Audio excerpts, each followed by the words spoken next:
بسم اللہ الرحمن الرحیم۔ السلام علیکم۔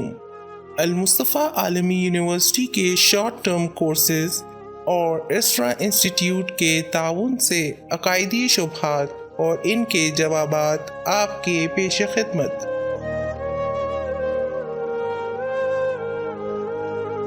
یہ سوال ہمارے ذہنوں میں کئی بار آیا، خصوصاً جب کسی غلط کام کی طرف قدم بڑھایا۔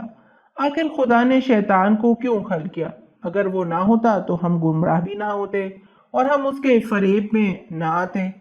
اور اسی طرح خدا جو چاہتا ہے کہ تمام انسان سعادت مند ہو تو وہ بھی چیز محقق ہو جاتی۔ جیسا کہ آپ جانتے ہیں، دنیا امتحان اور آزمائش کی جگہ ہے اور ہم یہاں امتحان دینے آئے ہیں۔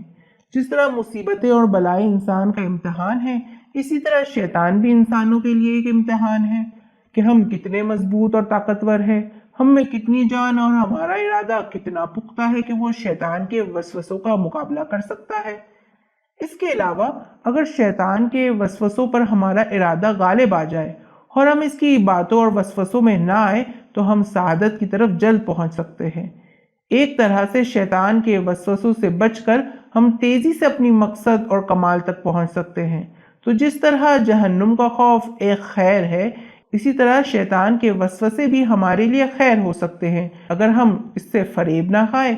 اور بہت سے لوگ شیطان کے وسوسوں سے بچ کر رشد اور ترقی کی راہوں کو بہت تیزی سے طے کرتے ہیں، اور شاید اگر یہ وسوسے نہ ہوتے تو وہ اتنی بلندی تک کبھی پہنچ ہی نہ پاتے۔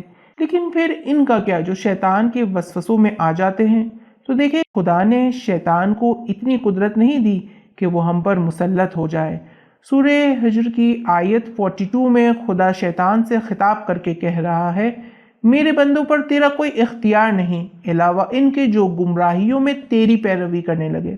آیت اللہ مکارم شیرازی اپنی تفسیر میں لکھتے ہیں کہ یہ آیت اس بات کی طرف اشارہ کر رہی ہے کہ شیطان اور اس کا لشکر کبھی بھی زبردستی سے کسی کو فساد کے راستے پر نہیں لا سکتا، بلکہ یہ خود انسان ہے جو اس کی گمراہی کی دعوت کو قبول کرتا ہے اور اپنے دل کے راستے کو شیطان کے لیے کھول دیتا ہے۔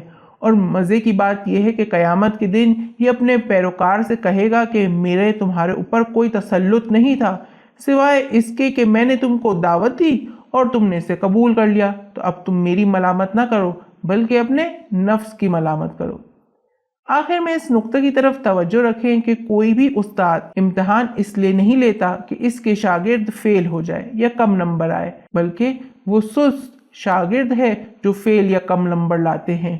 تو ان کو چاہیے کہ وہ خود کو ملامت کرے، نہ یہ کہے کہ یہ امتحان کیوں ہوتے ہیں۔ اسی طرح خدا نے دنیا کو ہمارے لیے امتحانی سینٹر بنایا ہے۔ جو یہاں پر شیطان کے راستے میں آ جائے اور پیغمبروں، عقل اور فطرت کی ہدایت کو بلا بیٹھے تو وہ خود مجرم اور غلطی پر ہے۔ اور اگر یہ دنیا میں ہمارا امتحان نہ ہوتا تو اس جہان کو بنانے کا کوئی فائدہ بھی نہ ہوتا۔